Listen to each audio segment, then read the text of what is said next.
Olá, queridos amigos. Nossa reflexão diária do Evangelho.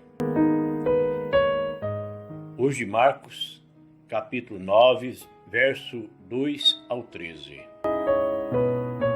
O Evangelho de hoje nos traz como reflexão a transfiguração de Jesus no monte. Então, Jesus se reúne com Pedro, Tiago e João, neste evangelho de hoje, e foi sozinhos com ele para uma montanha bem alta. Porque a simbologia de ir subir um monte bem alto é uma simbologia que quer dizer que quanto mais alto se aproxima de Deus, mais alto no espírito, na bondade, no comportamento. Chegando neste monte, Jesus deixou mais um pouquinho abaixo os 3 discípulos, Pedro, Tiago e João, e subiu sozinho no topo da montanha. E ali, então, as suas roupas ficaram brilhantes e tão branca que nenhuma lavadeira deste mundo era capaz de almejar. Deixar branquinha, podia usar o omo do mundo inteiro, que não ia deixar branquinha e transparente, como aconteceu com as roupas, as vestes de Jesus. Então, ao lado de Jesus aparece Elias e Moisés, que estavam conversando com Jesus. Esta aparição de Elias e Moisés tem dois sentidos importantíssimos. Elias simbolizando todos os profetas e Moisés simbolizando a libertação. Então, neste episódio dessa transfiguração, o Pedro, olhando toda aquela beleza extraordinária, tomou a palavra e disse a Jesus: Mestre, é bom que ficarmos aqui. Vamos fazer 3 tendas? Vamos fazer uma tenda para ti, outra para Moisés e outra para Elias. Pedro não sabia o que estava dizendo, pois todos eles estavam com medo e extasiados diante daquela beleza. Às vezes eu estou transmitindo o evangelho, as pessoas entram aqui, por isso que eu não gosto de transmitir pelo celular. Vamos continuar.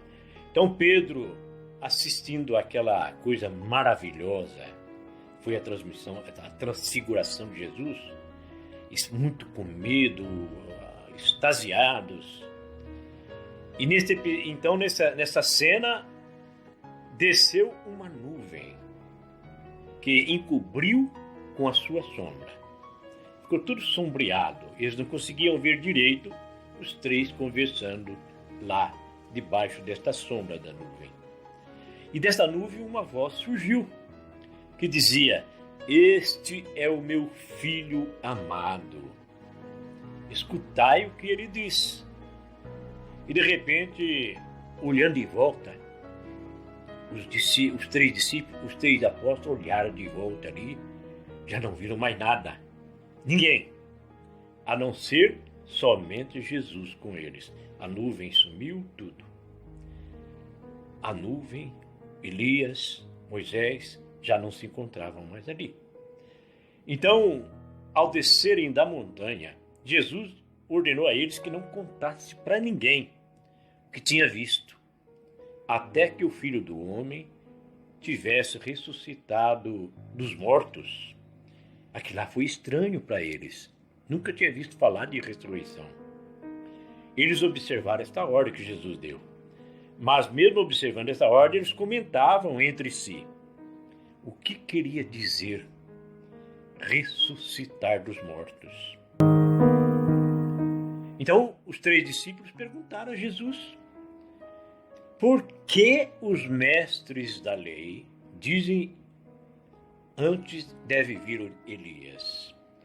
Jesus respondeu: de fato, antes vem Elias para pôr tudo em ordem.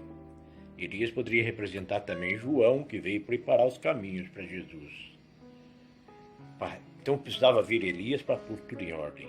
Mas, como dizem as Escrituras, que o Filho do Homem deve sofrer muito e ser rejeitado, eu, porém, vos digo, Elias já veio e fizeram com ele tudo o que quiseram, exatamente como as Escrituras falaram a respeito dele.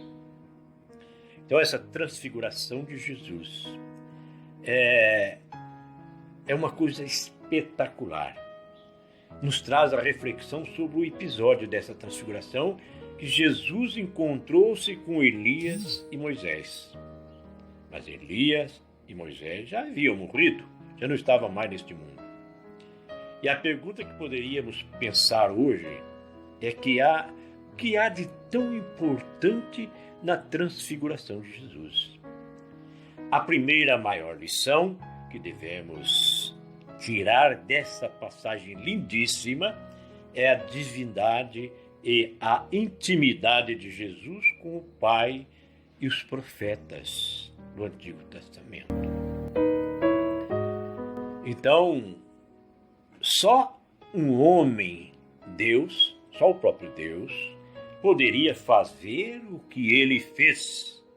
Aqui serviu para os 3 discípulos deixarem para trás qualquer dúvida que ainda pudesse haver quanto à divindade de Jesus. E mesmo assim, Jesus ainda pediu que eles guardassem segredo e sobre eles o que eles viram, até que acontecesse a ressurreição. A transfiguração, naquele momento, Jesus mostrou a alma dele. Ele não tinha corpo físico ali, era apenas um corpo glorificado. Então é desta forma que nós temos também a chance de transfigurar a nossa alma, se nós obedecermos a palavra de Deus, se amarmos a Deus, se amarmos o nosso próximo. Um dia também conseguiremos transfigurar o nosso corpo e ter um corpo glorioso e estar lá junto a Deus. Deus abençoe você, meu irmão, minha irmã, católico e evangélico.